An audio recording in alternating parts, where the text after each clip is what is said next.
I didn't plan the party to prove anything. I planned it because no one else would. My parents were coming up on their 40th anniversary, and my sister floated the idea of a small celebration, maybe just a lunch she'd texted in the group chat. My brother replied with a thumbs-up emoji. Then, nothing. Weeks passed. No venue, no planning, no effort. So, I stepped in. I spent 2 months researching charter options out of Santa Barbara. I found a yacht with polished wood decks and a private dining salon that could seat 30. I hired a live orchestra, just strings and keys, soft enough to let people talk. I sourced 3 cases of curated wine from a sommelier who specialized in coastal pairings. And the flowers I asked a boutique florist to replicate my mother's wedding bouquet in white tulips and ranunculus. She cried when I showed her the inspiration photo. I thought that meant something. Altogether, it cost me $1,800. I didn't tell my parents the exact amount. Just said it was taken care of. They didn't ask. And maybe that should have been my first sign. But at the time, I didn't care. I took time off from my freelance clients. I coordinated schedules, held Zoom calls with vendors, drafted a seating chart that subtly kept my father from cornering my cousin with unsolicited investment advice. Every detail was thoughtful, precise. Not because I wanted recognition, but because I believed this would finally be a moment where we stood side by side, not in roles. Not me as the helper, the organizer, the quiet one who fixes things. Just me, their daughter, present. The final invoice came through a week before the event. I paid it without flinching. And then, almost immediately after my aunt texted, the tone was casual, almost flippant. By the way, it said, "We're keeping the guest list tight. You're not included." I stared at the screen thinking it was a mistake. Some kind of scheduling miscommunication. Then my mom followed up with a second message. "It's not personal. Hope you understand." I didn't answer. I didn't call. Instead, I just sat there holding my phone trying to remember the last time they looked at me like family instead of staff. I kept staring at the message like it might rewrite itself if I waited long enough. "We're keeping the guest list tight. You're not included. No apology, no explanation. Just that." At first, I thought maybe she'd sent it to the wrong person. I waited for a follow-up, some kind of correction. "Oops, wrong thread." Or even a laughing emoji. But nothing came. Just silence. Then my mother's name popped up on my screen. I opened the message. "It's not personal. Hope you understand." And somehow that hit harder. That line, "It's not personal," I'd heard it before. When they forgot to call on my birthday 2 years in a row. When they took a family trip to Yellowstone and told me afterward they assumed I'd be too busy to come. When my sister's boyfriend of 2 months got an invitation to Christmas dinner and I didn't. It was always the same message, "Hope you understand." Hope you understand we forgot. Hope you understand it wasn't meant to hurt. Hope you understand you don't matter enough to include, but just enough to clean up after. I didn't text back. I didn't ask for clarification. I didn't plead for space on the guest list of a party I planned. Instead, I scrolled through my calendar, stared at all the appointments I had scheduled for their big day catering confirmations, wine delivery orchestra, arrival time, yacht access window. I saw my own name listed on every email, every booking, every receipt. But somehow I wasn't on the guest list. I put my phone down and stood in the kitchen unsure what to do next. My hands felt like they didn't belong to me. There was nothing to fix, no miscommunication to clear up. They had made their decision. And for the first time in a long time, I realized I could make one too. I didn't tell anyone what I was about to do. Not my friends, not my siblings. Especially not them. I opened my laptop and pulled up the contract for the yacht. The cancellation window was still open though, barely. I sent an email to the coordinator citing a change in event terms and requested the deposit be returned. Within minutes, I received a confirmation. Next was the orchestra. The lead violinist had been kind in every call he'd even offered to shorten the set when I asked about budget limits. I messaged him directly, told him the event had been reshaped, and asked to pause the remaining balance. He replied with grace. Said he understood. The wine shipment was trickier. The sommelier was already packing crates ready to deliver. But when I flagged the order and explained that the party had changed drastically, she agreed to hold. No refund, but no delivery either. I could live with that. The flowers were already in motion. Custom work, non-refundable. I didn't even try to stop it. Let them arrive. Let someone else figure out where to put 24 arrangements of white tulips and pale blue ranunculus. That part wasn't mine anymore. I sat on the dock that night, the one just a few blocks from my apartment, watching the water stir beneath the dim lights of the marina. If I leaned forward, I could still see the harbor where the yacht would have departed. I imagined the empty decks, the missing music, the clinking of plastic wine cups instead of stemmed glass. And I felt nothing. Not anger, not revenge, just distance.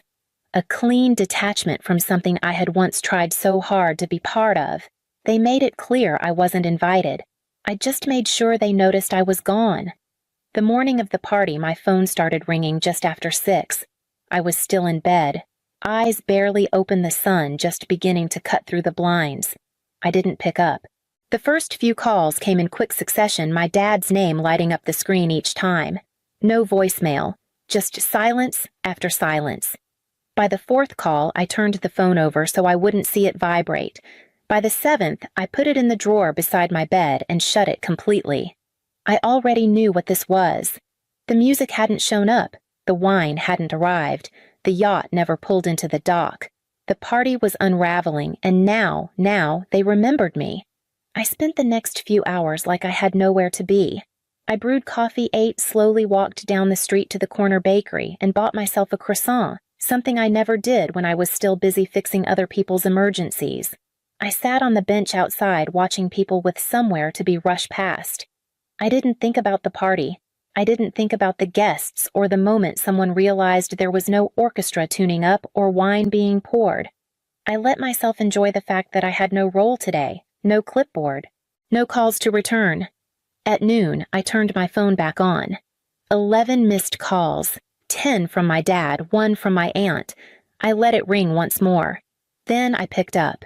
He didn't yell. He didn't apologize. He just asked Alira what happened, like it was some unexplained event, like I'd gone rogue without warning, like the exclusion, the dismissal, the text, "You're not included," had never happened. I paused for a second. Then I answered the only way I could.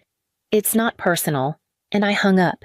I stood in the kitchen phone, still in my hand, waiting for the rush of adrenaline that usually followed confrontation. But it didn't come. There was no wait, no regret. Just stillness. That line, they had used it like a knife for years, a phrase to cut through responsibility, through acknowledgement, through consequences. And now I handed it back to them. It wasn't anger, it was a boundary. And this time, they were the ones on the outside of it. 3 days after the party, I opened my phone for the first time. There were no missed calls, no texts, no voicemails, just quiet like I'd slipped through a crack and no one noticed. I scrolled out of habit and landed on my sister's page. She had reposted someone else's photos, probably Amanda's, our cousin, who treated Instagram like it was a seasonal scrapbook. The caption read, "A beautiful celebration for 2 beautiful people." But the photos told a different story. There was no tent, just a patchy backyard with folding tables and a few sun-bleached plastic chairs dragged in from the garage. One picture showed a cooler on the grass, half-open bottles of soda floating in melting ice. Another captured a table centerpiece grocery store carnations, still in their plastic sleeves, shoved into a mason jar like someone gave up halfway through. In one frame, my dad stood near the fence, arms crossed, looking off toward nothing. He wore a dress shirt that didn't fit quite right. In another, my mom posed with 2 of her sisters. Her smile was stiff. Her eyes were puffy. I could see the line of uneven makeup under one of them. I stared at the photos longer than I meant to, not out of regret, but curiosity. It was like watching a version of reality I'd quietly been edited out of. They had a party. They celebrated. They smiled for the camera. And not one of them had the decency to reach out. Not to ask why I canceled. Not to ask if I was okay. They just moved on and filled in the gaps without me. And somehow that didn't hurt. It clarified. Because when I looked at those photos, I didn't see something I missed. I saw something I refused to carry anymore. The photos didn't make me sad. They made me take inventory of every task I'd taken on over the years without hesitation.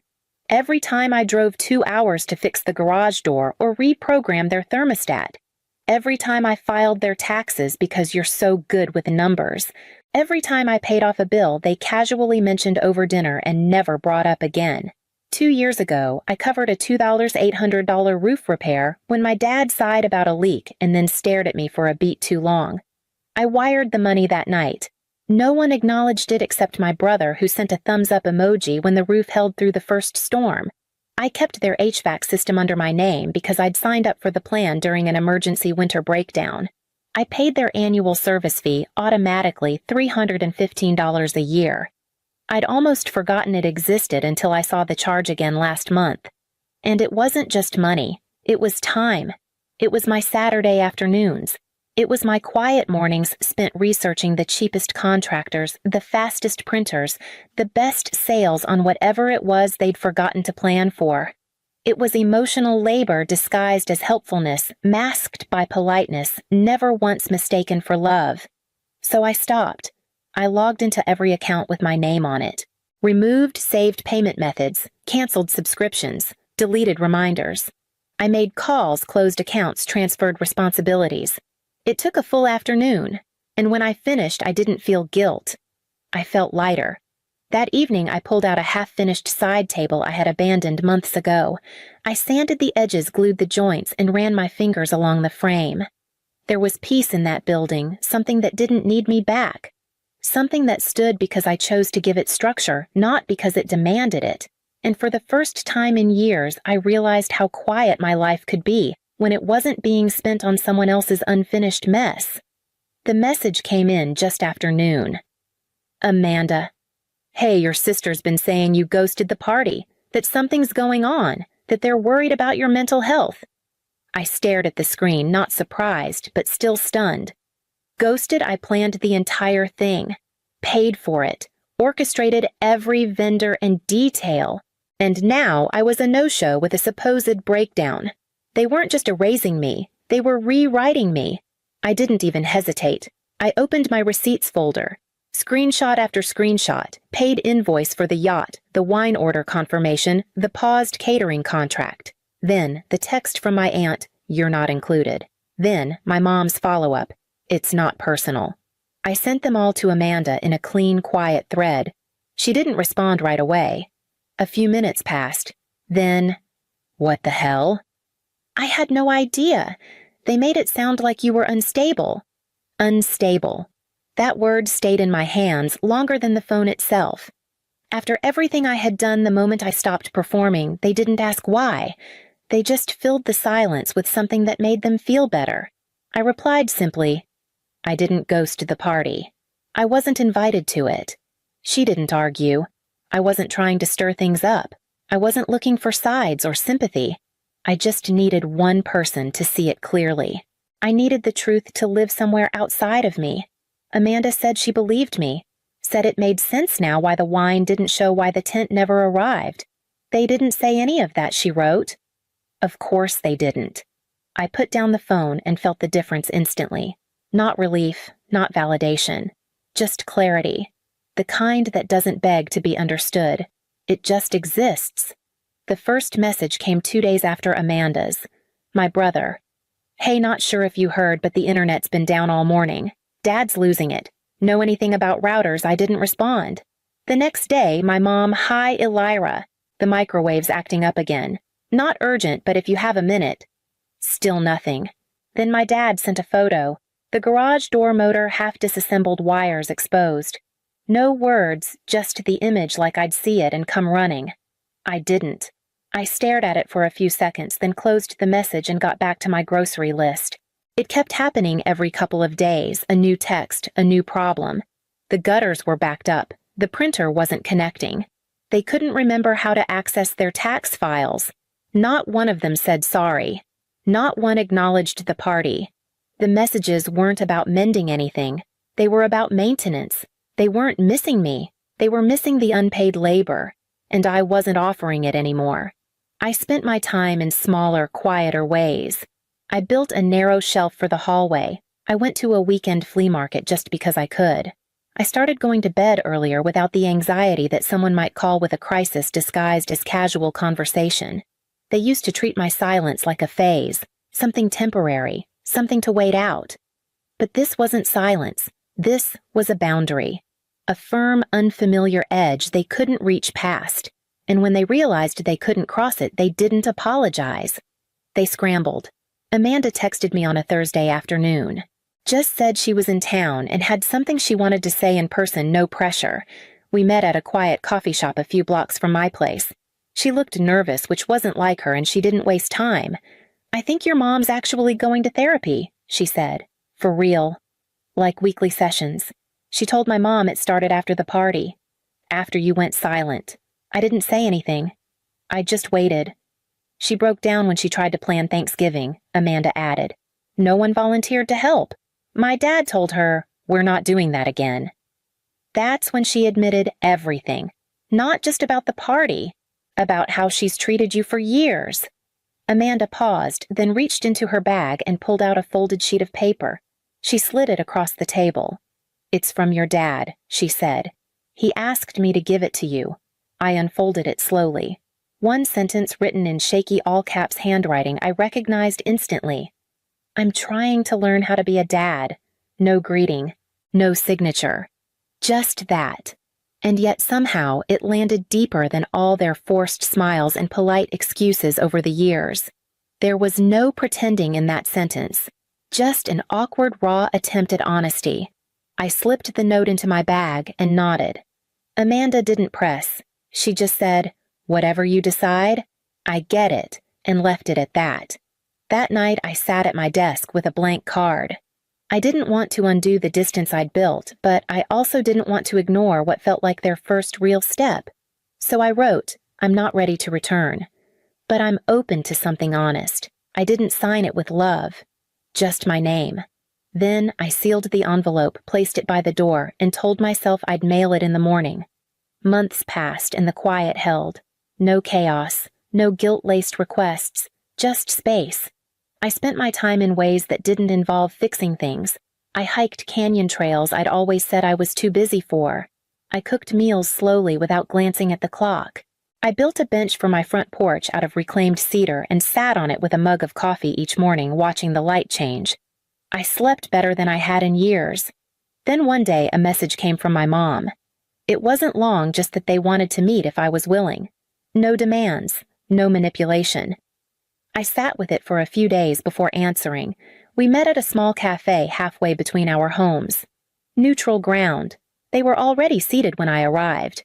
My dad stood when I walked in an old habit he hadn't dropped even after everything. My mom looked tired but more present than I remembered. They didn't start with excuses. They didn't list their regrets like a script. They just looked at me, and then my mother said, "We're sorry, Elira, for the way we treated you. For making you feel like help instead of family." My dad nodded. "We should have known better." The words weren't polished, but they were real. And for once they weren't trying to speed past the discomfort. I let the silence hang before I answered. "Thank you," I said. "I heard you, but I'm not coming back, not yet." My mom blinked, but didn't argue. My dad looked down at his hands.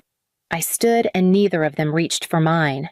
I left without anger, without a need to explain. Some doors don't slam. They just close quietly, cleanly, and you realize the lock was always on your side.